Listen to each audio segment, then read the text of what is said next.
Once upon a time, long ago and far away, there was a little kingdom named Snark. It had a king who made the laws and collected taxes. His name was King Boris. But the people of Snark always called him Bad Boris. Bad Boris did not make good laws that helped the people of Snark live peacefully and fairly. He made laws that helped nobody but himself. One of these laws was about cats.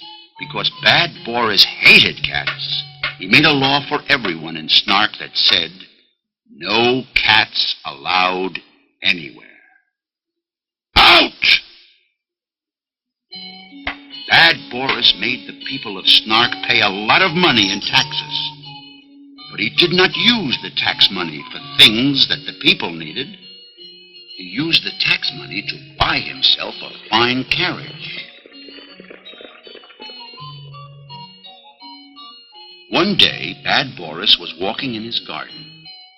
Suddenly, he saw a little kitten sitting beside the goldfish pond. A cat! Cats are forbidden! I hate cats!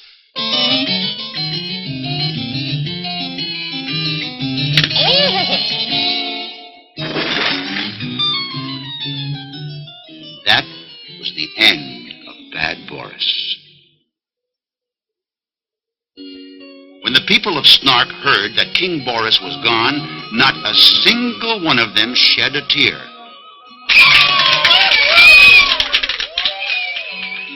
But they were left with a problem. Usually when a king expires, his son becomes king. But King Boris had no sons. He had no daughters, nor uncles, nor aunts, nor nieces, nor nephews. Who then would now be king of Snark? The Snarkians gathered in the town square to decide.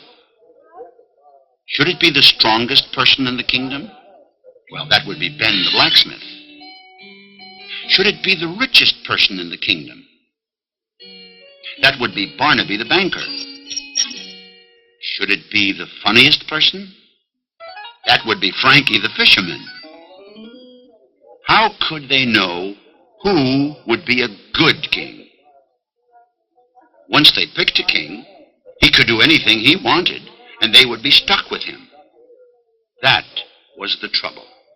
I have an idea how to make sure we can get a good and fair king, said Stephen the storekeeper. Let's all be kings. If we all were kings, we would never make unfair laws, because those laws would be for all of us. Also, we would never cheat with the tax money. Because we'd only be cheating ourselves. We'd have to be fair if we were all kings. It's a splendid solution. And so it happened. The next day was the grand coronation. Every man and woman of Snark was crowned a king. And since they were all to be kings, they had to crown each other. Everyone was immensely pleased to be a king. So the kings of Snark met for the serious business of deciding how to spend their tax money. To their dismay, they found that everyone had his own ideas, and no two ideas were exactly alike. Instead, they talked and talked, argued and argued. But since each was a king, each insisted on having his own way. Ouch! And to make matters worse, after the weary day of debate, Barnaby the banker returned to his bank with his mind so filled with the quarreling of the day that he could not think straight. Each time he tried to count his money, he lost his place and had to start all over again. When Stephen the storekeeper came back to his store, he found that mice had gnawed right through the wall and were carrying off his best cheese. And poor Ben the blacksmith returned to find that half his shop had burned to the ground. must take care of my business. I have no time to be king. And with that, he turned in his crown and rode. When Stephen the storekeeper heard what Ben had done, he said, I also cannot afford the time to be king. Off came his robe and crown. Barnaby the banker felt the same way. Now, all of us kings have accomplished nothing at all. Just a waste of time and money. I must have a clear head to add up my accounts.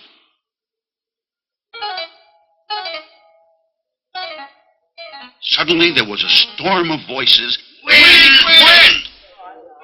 The pile of royal garments reached the sky.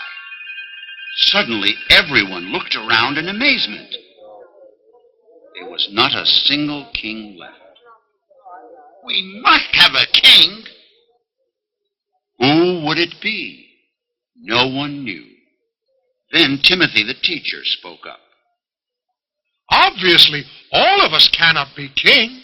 And if only one of us is king, then we run the risk of getting another king like Bad Boris. And we don't want that. It would be okay to have one king if we did not allow him to do only what he wants. You are right. His power should be no greater than is necessary to serve our needs. Also, every few years, we will choose a new king, or keep the old one if he's doing a good job. That way, we'd still all be kings, in a way. But how would we pick this king? Oh, I know. We'll have an election, that's what we'll do. But how can we know who will be the best one for the job of king? We'll let each person who wants to be king tell the people his ideas and why he thinks he'd be a good king. Then we'll all decide. And so it happened. Ben the blacksmith wanted to be king because he was the strongest. Barnaby the banker because he was the richest. Frankie the fisherman because he was the funniest. But the people of Snark voted for someone else. They all voted for Timothy the teacher because he was the wisest and the fairest. They knew he would be the best king for everyone. King Timothy was such a good king that every time the people of Snark had an election, they voted for King Timothy for as long as he lived. Today, we also have elections to pick the leaders of our country.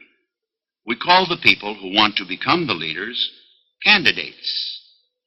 Each candidate tells the people his ideas. He promises the people what laws he would try to make and how he would use the money from taxes if he were elected. And then the people vote for the candidate they think would be best. But once a candidate is elected, he cannot just do whatever he wants. He has to keep his promises. Otherwise, the people will vote for a better person in the next election.